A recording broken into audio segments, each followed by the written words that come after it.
Mulțumesc, domnul primar.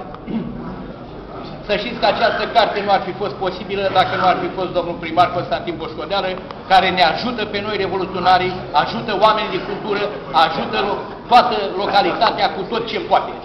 Vă mulțumesc din tot sufletul și am să vă citesc o poezie, pentru că restul rămâne să le citiți dumneavoastră și să și criticați dacă e bine sau nu. Am ales o poezie la întâmplare care se intitulează Noaptea la munte. Stăm torăniți în vârf de munte, pe fân de izmă și cu cută, privind la cerul plin cu stele, într-o tăcere absolută. În liniștea serii de pline, cu galaxia peste noi, trăim acea stare de bine, Doamne, cât suntem de goi. Iar pielea ta de scumpă catifea transmite mâinii mele energie. Și tu, iubit, o ții mâna undeva, privind în sus la Sfânta Galaxie.